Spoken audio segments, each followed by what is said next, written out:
দেশে আবারও আতঙ্ক ছড়াচ্ছে করোনা ভাইরাসের। চোখ রাঙাচ্ছে বিভিন্ন রাজ্য ছাড়াও পশ্চিমবঙ্গের বিভিন্ন জেলায়। 2020 সালের সেই মারণব্যাধি করোনা ভাইরাসে বহু মানুষের প্রাণ চলে যায়। তার রেশ কাটতে না কাটতেই আবারও 2025-এ চোখ রাঙাতে শুরু করেছে বিভিন্ন রাজ্যে ও পশ্চিমবঙ্গের বিভিন্ন জেলায়। যদিও এখনও পর্যন্ত জলপাইগুড়ি জেলায় মারণব্যাধি করোনা ভাইরাসের কোনো প্রভাব লক্ষ্য করা যায়নি, তবুও স্বাস্থ্য দপ্তরের পক্ষ থেকে আগেভাগেই পুরোপুরিভাবে সব রকম ব্যবস্থা নেওয়া হয়েছে ও সেই সঙ্গে চেষ্টা চালানো হচ্ছে যাতে করে জলপাইগুড়ি জেলার বিভিন্ন জায়গার সহিত ময়নাগুড়ি ব্লকে করোনার কোনো প্রভাব বিস্তার করতে না পারে। অন্যদিকে ময়নাগুড়ি ব্লক স্বাস্থ্য আধিকারিক সীতেশ বর জানিয়েছেন, এই বিষয়ে জেলায় বৈঠক হয়েছে। যদিও কোনো প্রভাব জেলায় চলে আসে তার জন্য সম্পূর্ণভাবে আগাম ব্যবস্থা গ্রহণ করা হয়েছে। 2020 সালের মারণব্যাধি করোনা ভাইরাসের প্রচণ্ড দাপটে বহু রোগীদের বিভিন্ন স্কুল ও কলেজগুলিতে ক্যাম্প করে রাখা হয়েছিল, কিন্তু বর্তমানে ময়নাগুড়ি ও জেলার বিভিন্ন জায়গায় করোনা রোগীদের রাখার জন্য ভবন তৈরি করা হয়েছে। ময়নাগুড়ি ব্লক স্বাস্থ্যকেন্দ্রে একটি 100 বেডের ভবনও তৈরি করা হয়েছে ও পর্যাপ্ত পরিমাণে অক্সিজেন, চিকিৎসার সমস্ত রকম ব্যবস্থা সব কিছুই আগাম মজুত করে রাখা হয়েছে। সেই সঙ্গে যাবতীয় যেসব জিনিস নেই সেই ব্যাপারে জেলা স্বাস্থ্য আধিকারিক দপ্তরে জানানো হয়েছে। ময়নাগুড়ি ব্লকের বিভিন্ন উপস্বাস্থ্য কেন্দ্রগুলির কর্মীদের জানানো হয়েছে, যদি কোনো ব্যক্তির সেরকম কিছু লক্ষণ দেখা যায় তবে ব্লক স্বাস্থ্যকেন্দ্রে অতি সত্ত্বর যে বিষয়টি জানাতে হবে। এবং জানা যায়, বিভিন্ন রাজ্যে ও পশ্চিমবঙ্গের বিভিন্ন জেলায় করোনার প্রভাব লক্ষ্য করা গেলেও জলপাইগুড়ি জেলার ময়নাগুড়ি ব্লকে এখনও পর্যন্ত রোগের কোনো আশঙ্কা নেই। এ ব্যাপারে ময়নাগুড়ি ব্লক স্বাস্থ্য আধিকারিক সীতেশ বর কী বললেন, আসুন শুনে নেওয়া যাক। হ্যাঁ, মানে রিসেন্টলি আমরা কোভিডের কিছু নিউজ পাচ্ছি এবং কিছু কেস হয়তো আমাদের এই দিকে ডায়াগনোস্ট হয়নি, আমাদের সাউথ বেঙ্গল দিকে ডায়াগনোস্ট হচ্ছে। সেই ক্ষেত্রে আমাদের প্রিপেয়ারনেস হিসাবে আমরা যেহেতু প্রিভিয়াসলি একটা কোভিডের মতো সিচুয়েশান আমরা লড়েছি, সেই রকমই আমরা প্রিপারেশন আবার নিচ্ছি।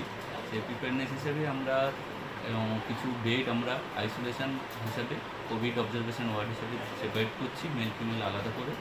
আর তার সাথে অ্যাডিকুয়েট অক্সিজেন সিলিন্ডার আমরা মজুত করে রাখছি।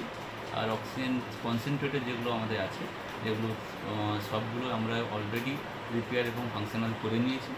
এবং আমাদের বাকি স্টাফ যারা আছেন, স্টাফেদেরকে ইউনিভার্সাল প্রিকশন মেনটেন করা এবং যখনই কোনো সাসপেক্টেড কেস আসছে তখন যাতে আমাদের পিপি যেটা পার্সোনাল প্রোটেক্টিভ ইকুইপমেন্ট আছে সেগুলো যেন ইউজ করেন এবং সেগুলো আমাদের কাছে অ্যাভেলেবেল আছে আমরা দেখেছি। টেস্টিং হিসাবে আমরা আরটিপিসিআর টেস্টিংয়ের জন্য তো পাঠাবো আমরা কেসগুলো, আর র্যাপিডলি এবং সাথে সাথে টেস্টিংয়ের জন্য র্যাপিড ডায়াগনস্টিক কিটও যেটা আছে আমাদের আরডিটি, সেটা আমরা টেস্টিংয়ের জন্য আমরা অলরেডি রিকোয়ারমেন্ট পাঠিয়ে দিয়েছি এবং হায়ার অথরিটি আমাদের কাছে সে প্রতিশ্রুতিও দিয়েছেন আমাদেরকে খুব তাড়াতাড়ি সেটা সাপ্লাই করে দেবে। বললাম যে এই ব্যাপারে তো আপনাদের সঙ্গে জেলা স্তরে বৈঠকও হয়েছে। হ্যাঁ, এখনও আমাদের যা লাস্ট মিটিংয়ে যেটা আলোচনা হয়েছিল যে এরকম ধরনের সিচুয়েশান যদি আসে তাকে কমবেট করার জন্য যত ধরনের মেজারমেন্ট যা নেওয়া দরকার আমাদের সেটা খুব তাড়াতাড়ি নিতে ওনারাও বলেছেন আমাদেরকে, আমরা সেই হিসেবেই ব্যবস্থা শুরু করেছি। বললাম ব্লকের যে বিভিন্ন জায়গায় যেসব আমাদের উপস্বাস্থ্য কেন্দ্রগুলো রয়েছে তাদের যেখানে স্টাফরা রয়েছে তাদেরকে কী দিবেন, মেসেজ দিবেন? হ্যাঁ, ওনাদের উপস্বাস্থ্য কেন্দ্র বা আমাদের এইচডব্লিউসি সেন্টার যেগুলো আছে ওনাদের ক্ষেত্রে এই মেসেঞ্জার দেওয়া, যেই মেসেজ আমাদের পাঠানো যে ওনাদের ক্ষেত্রে ওনাদের যেগুলো এনসিডি ডিজিজ ওনারা দেখেন, যেগুলো হাইপার টেনশন, ডায়াবেটিস বা আদার্স টিবি কেস, সবাই তো ওনাদের কাছে অ্যাটাচ থাকে। এবং ওনাদের কাছে যেটা বলে ওনারা রেগুলার বেসিসে ওখান থেকে মেডিসিন নেন এবং ওনারা যখনই ওনাদের কাছে অ্যাপ্রোচ করবেন এবং কোভিড রিলেটেড কোনো ধরনের সিমটমস যদি ওনারা পান, অ্যাজ সুন অ্যাজ উনি রেফার তো করবেন এবং সেই ইনফরমেশন আমাদেরকে আমাদের ব্লকে যেটা অফিসিয়াল হোয়াটসঅ্যাপ গ্রুপ আছে সেই গ্রুপে আমি শেয়ার করবো। বললাম এর জন্য কি আলাদা ভবন হয়েছে ময়নাগুড়িতে? হ্যাঁ, ময়নাগুড়িতে অলরেডি জেলার একটা 100 বেডের কোভিড অ্যাডিশনাল বিল্ডিং তৈরি হয়েছিল আমাদের ময়নাগুড়ি গ্রাউন্ডের মধ্যে তৈরি হয়ে আছে এবং উদ্বোধন হয়েছে এবং তাতে কিছু ইকুইপমেন্টস, কিছু বেড বা কিছু ম্যাট্রেস এগুলো সাপ্লাই হয়েছে, সেগুলো ইনস্টলেশন এখন একটু পেন্ডিং আছে। আমরা অ্যাজ সুন অ্যাজ আমরা খবর পাঠিয়েছি যে যাতে ওই কোম্পানি থেকে এসে ওনারা তাতে ইনস্টলেশন করে দেবেন এবং যদি আমাদের সেরকম কোনো সিচুয়েশান হয় যে ওই বিল্ডিং আমাদেরকে ইউজ করতে হবে এবং ওই বিল্ডিংয়ের রিকোয়ারমেন্ট করছে তাহলে আমরা ওই বিল্ডিংও ফাংশনাল করাবো।